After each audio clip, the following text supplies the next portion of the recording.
This turning Grand Rising, everyone. Natalie coming to live. Spirit and coffee. Got my coffee here. All right, let's get started. Um, in the Emerald Tablet, right? Uh, Alchemy for personal transformation.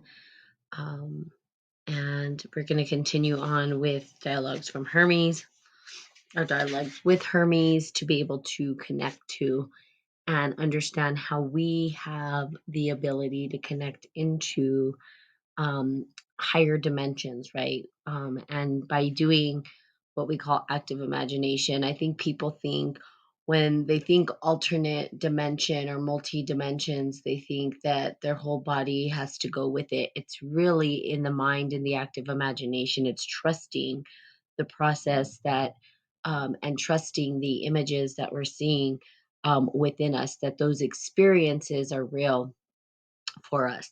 And they're as equally important as what we see here in the real world, quote unquote, the real world. And in fact, I wrote a quote from an individual who talked about the active imagination and what's happened over the last 800 years in America and why.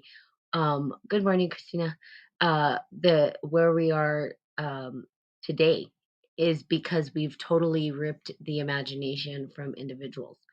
And we believe that reality is something that lives outside of us rather than within us, and that it's not as real as reality. Well, the reality is,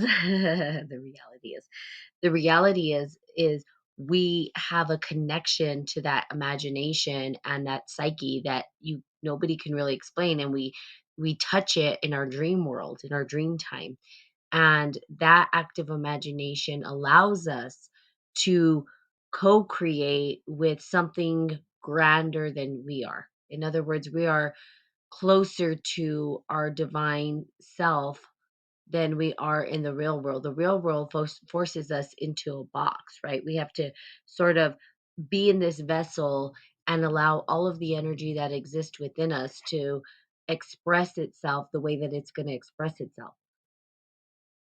So our vessel being the container and the energy being the stuff inside that we can't we can't explain, that allows us to move through the world and to generate and create in the world. Pretty interesting stuff. And the quote that I was talking about was how Disney thought that the imagination was outside, a place to escape to that was outside of reality, not internally with them. So, but they knew the difference. They just put it that way so that they can mislead the people to believe that this was separate. Hence, we have duality. Now, we talk about duality and we say duality just exists. Well, it does. We have to talk about duality because we've created duality. We've created the construct of duality, and we've created entire civilizations based on duality, right? Which is the worldview in which we live in today, which is that world. Now, not everybody does. There's tribes that don't live in this way. There's something to be said about us being able to live in the duality and live out the duality so that we can find wholeness again. And it's almost like an expansion of consciousness within the human mind and the human happening and the human engaging in the world. So, pretty interesting stuff. Okay. So, here we go. So, by Hermes, you know me because that is the one third I have chosen to show you. But I am truly three times Hermes, an eternal spirit who exists on all three levels of creation. Now I am embodied between the above and the below. Although I speak not to you, but through you, for together we are the one mind. Tell us how we can be of one mind if you have your thoughts and we have ours. If that we are true, we wouldn't need to question you. We are all of one mind, though it has not yet dawned on you, and all the questions and all the answers are known to the one mind, thus known to you. Yet your sight is veiled, and you perceive only the shadows and not their source. I speak from the light as the one who has seen, and though residing in the shadows, and in the light, we are still of the one mind. We mean no insult, but why should we believe you? After all, you are known as the notorious trickster. Okay, so the trickster is an important character in all storylines, even in our life. Now we have tricksters show up all the time. To trick those who hide is no deceit. Okay, some of those who are foolish or fearful may even enter into the light and see with their own eyes, verify these truths themselves, and finally serve the alchemy of their being. Remember, we're serving the alchemy of our own being. That is that is the biggest thing. It's your personal alchemy. That is the trick, because you have the power to have your own personal alchemy. But what we do is we don't want to do all the work because it's comfortable. It's easy for someone just to tell us, here, do this. Just tell me what to do and I'll do it. Well, okay, go figure out who you are. Take that journey. You see, most people don't want to take that journey. It's not an easy journey. It's not the easy path, right? So the easy way is just to allow yourself to listen to somebody else's path, somebody else's way of doing things, because we don't trust ourselves. What up, GP man? We don't trust ourselves. We don't trust ourselves that we're good enough. We don't trust ourselves that we're doing it right. We've been told and shamed that if we dream or we have these images, we're crazy. So we don't trust ourselves. And that's why we end up with somebody else's alchemy. That's why we have this metaverse coming out, which is the construct of um, somebody's creation. And people will live into that creation gladly. We'll see how many people ascribe to this new metaverse. Probably the masses. And not even thinking how this creation came about. Who created it? It's not your creation. You could say it is because we're all one, but you're just describing to it and saying yes. I mean, that's what people will say, not even questioning, not even trying to understand what intention this thing really has or what is it for. Rather, you have your own alchemy that you can create your own multiverse. Okay, you have that connection to it, and so you can find it. So, nor would it be possible to lie when speaking of these highest things, for they are thoughts of the one mind. You keep mentioning the one mind. Do you mean one God? The gods you worship are all part of the one mind, but because you must name your gods, you cannot know God. By naming God, you only create yet another God. Only by being in the infallible presence of the divine can you know one God. And for that reason, I do not call God by name, but refer only to where God can be found in the one mind. This is important because, and this is why I tell you, alchemy is not a religion. Alchemy is not about, um, forcing people to understand the way that I see it. And I'll tell you the way that I kind of see, because people say, well, do you believe in God? People don't really understand alchemy enough to know. When I say I'm a spiritual alchemist, they were like, well, okay, I don't understand. What does that mean? So the way that I see it is that you're right. When we name God, and this is even in the Bible, that once you put a name to it, it becomes not that. There's no words to describe God. You can't put it in a voice. You can't put it in a tone. It it's beyond our own understanding to describe it, to describe what it has, this universe. Okay, we don't have a word for it. So we try to ascribe words to it, but the words can't describe what it actually is. The way that I see it playing out, if you saw it as the one mind, they call it the one mind and the one thing, is almost like if you saw it as a circle, okay? Now, is it a circle? No. But this is a visual just to give you an idea, and that nothing can exist outside this circle. It's just this one big circle. And in that circle is everything.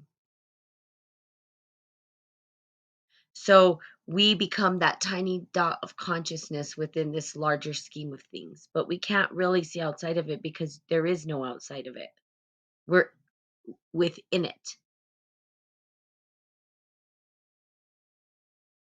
So that radiates into multiple different things, which would be several gods and goddesses. And that's what happened. This is where people freaked out about paganism. What there was no need to freak out. Literally, we created gods and goddesses for a reason because we wanted to explain or describe the world that we were seeing, the phenomena we were seeing around us. We were bearing, we were giving gods the letting them bear the burden so that we didn't have to bear the entire burden ourselves. But see, that changed over time.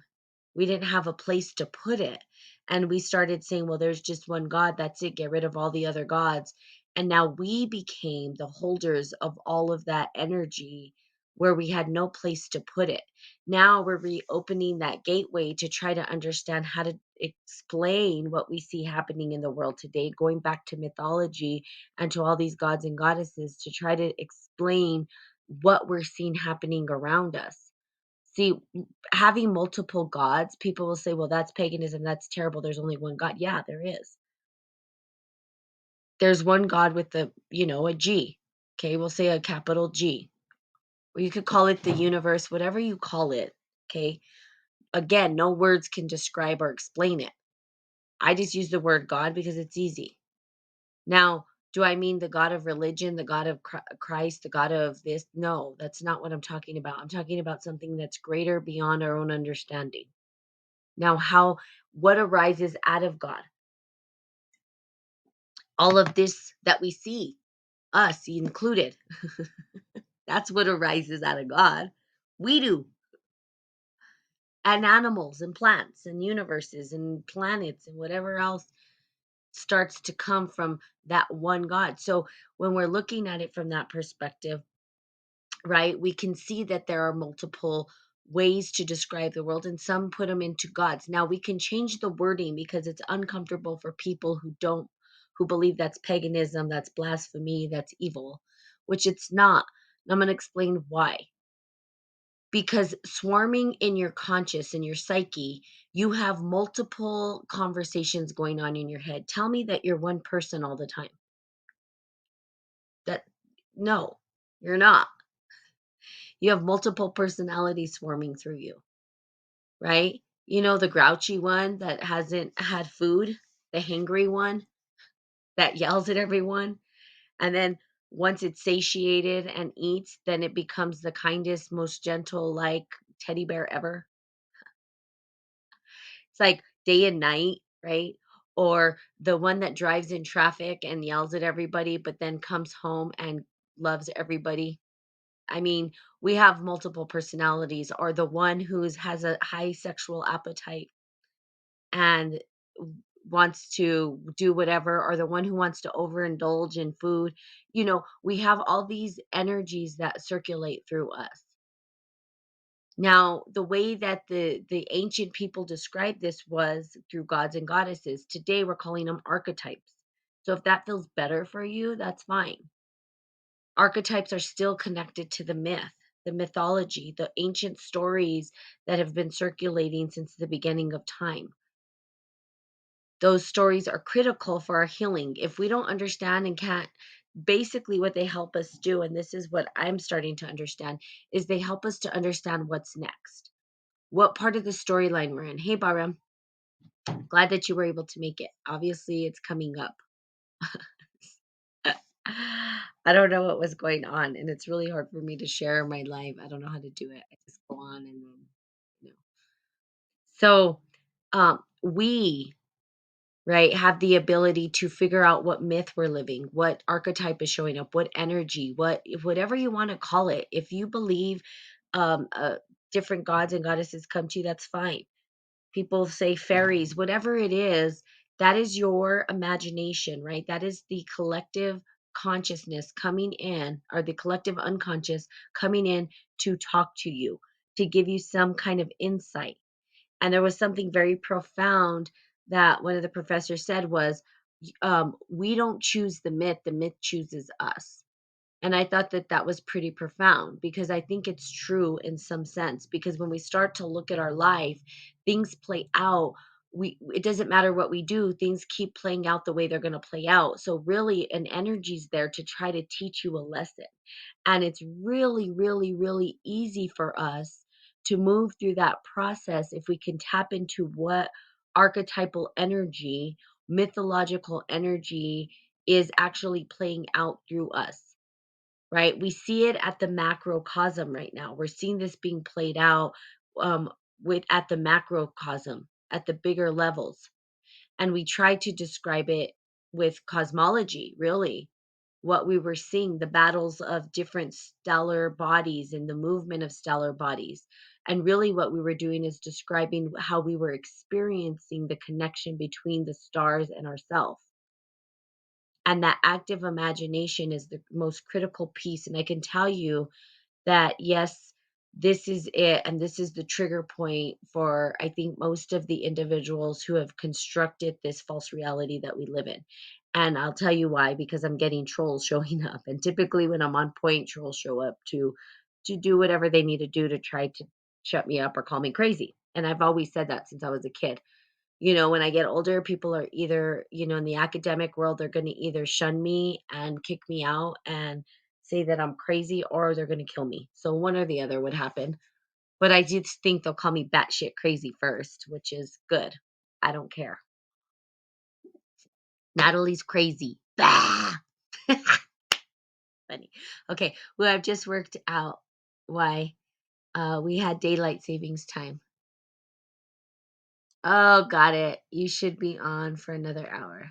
Ah, got it. Okay. Well, thanks, Param. There you go. Times a changing, right?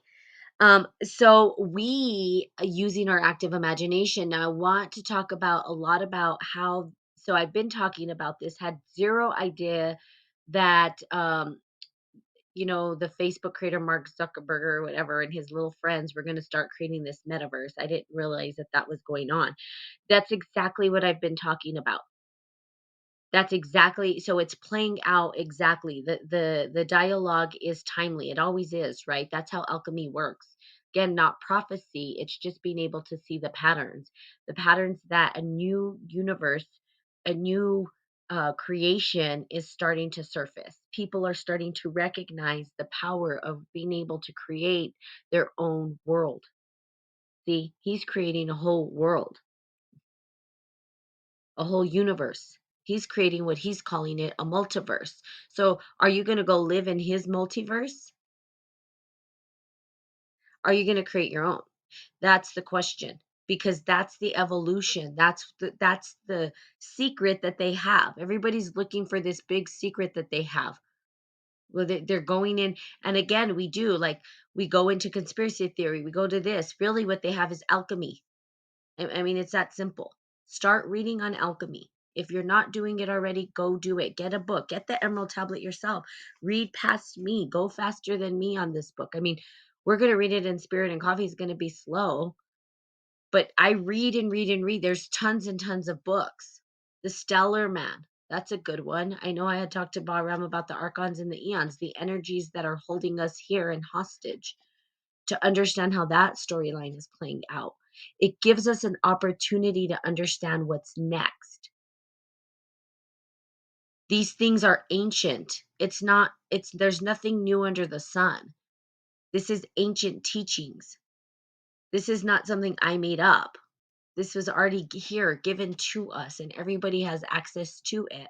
You have to know how to find it, though, because what they've done is fragmented it and put it all in different places. And so, yeah, you get Spirit and Coffee where I bring it together. There's still things I don't know because you can never know it all. We're always a beginner. But I'm going to tell you right now, that is the greatest thing that they're doing right now is they're taking this wisdom, this esoteric wisdom, and they're creating new universes. They're creating new worlds.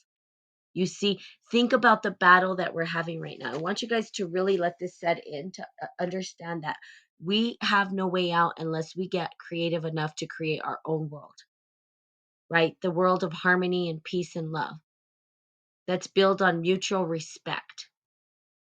You see, that's not the world that they're creating. They're trying to colonize Mars. See, they're trying to create a new world on Mars.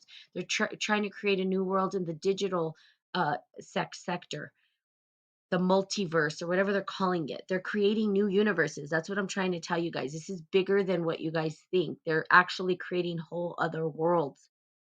Why? Because they have the ability to tap into the spiritual alchemy and understand how it works.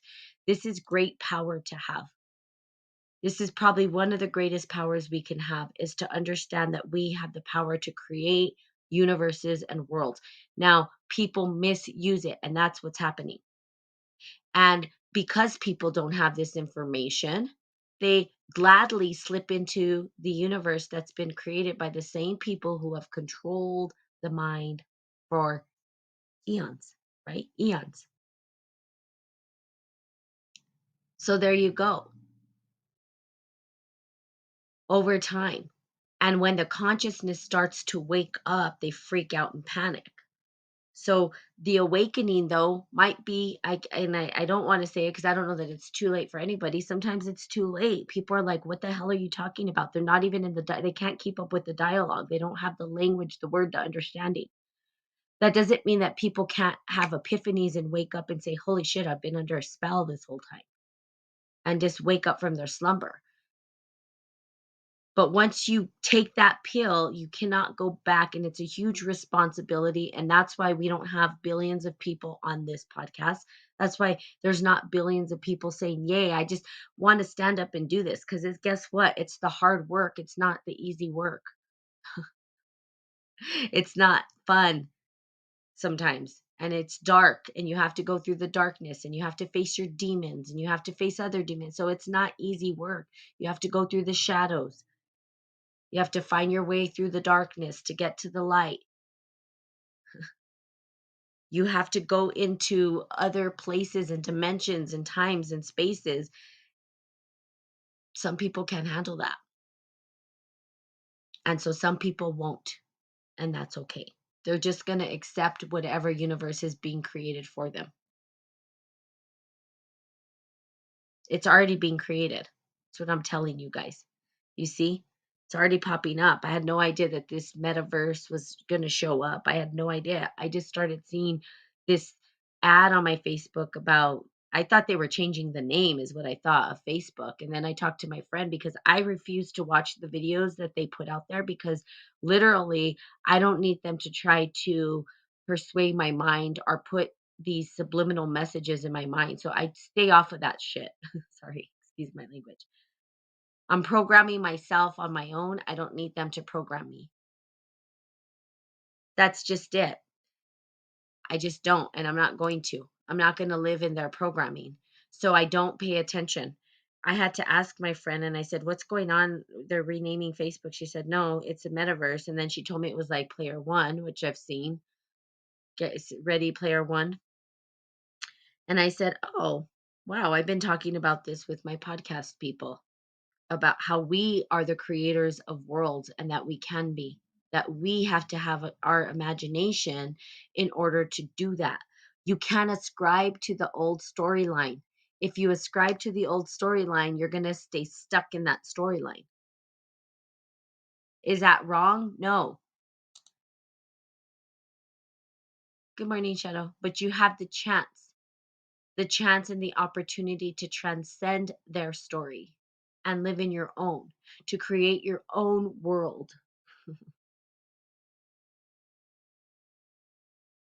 to create your own new safe haven. It is not an easy task. Nobody called to do this work ever, if they ever told you it was easy, are liars. It's a lie. That's a lie. It's not. It's not.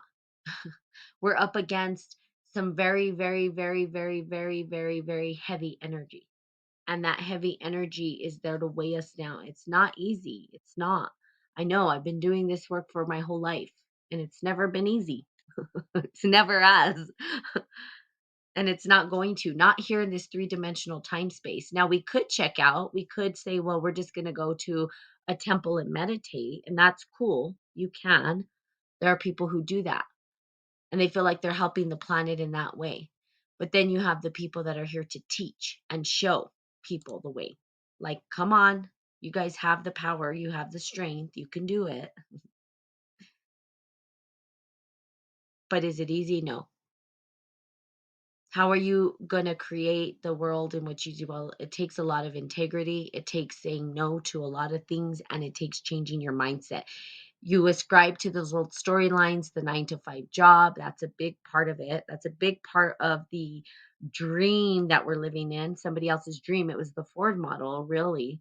So Ford had a dream, and his dream was to have a 9 to 5 working machine that could create automobiles. And he created what we call the 9 to 5 job. And now everybody lives in that reality. Is it a reality? No. We'll say that's real, but it's really somebody's dream that created it to reality that we live in. And we live it out as though that's the only way to live. Like we don't know any other way. And we're afraid to let go of that because it takes great imagination to shift and change the consciousness. See, it doesn't just happen. Let go of your job. I would never tell somebody to do that. Such a detriment. You have to understand. You have to have trust. You have to have faith. I'd never tell somebody just to let go of something. I don't know what kind of impact it's going to have on their life. And that's not my responsibility to tell people, hey, do this, do that. But here's what I will tell you: do what's right for you and choose powerfully and know that there are more choices than just one way or another way of doing things. That's the problem. We think that we're up against these choices where we have to say yes or no. It's either this or that. It's not an either or conversation. There's more choices that are out there. We just don't have the active imagination to create up new worlds and new ways of existence. But we do if we remember who we are, remember that we have access to that just like they do. That's the hidden alchemy. That's the esoteric wisdom. And we find it in dialogues with Hermes. You can read the Emerald Tablet where it tells us, because the one mind gives us everything that we need to create. There's the one thing, and we create, and there's nothing new under the sun. This is not a new storyline. People will say, ooh, this new metaverse or whatever. It's a new thing. It's not new. There's nothing new under the sun. This is just alchemy in practice. Now, the intention behind the alchemy is what's important. If I was in a room with these individuals, that's what I would say. I get that this is your alchemy. I get that this is your creation. Now, can you please tell me what your intention behind it is? What is the agenda? What is it that you're creating it for?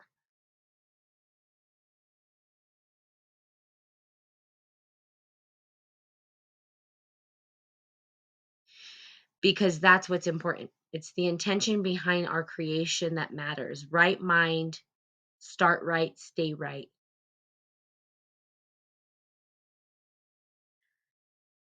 That takes you loving yourself, having loving kindness in your heart, understanding what the right path is for you, and going in the direction that's right for you.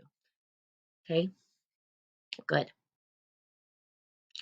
All right, so there you have it. I'm going to continue on, obviously. So I want to keep these short. I don't want to keep going too long on these, but I will again see you guys tomorrow. We'll continue with the dialogues in Hermes. We should be done with that chapter 3 by then, by tomorrow.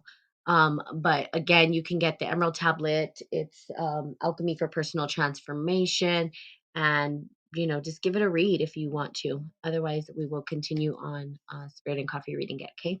So I love you guys. Have a great day, and I will see you soon.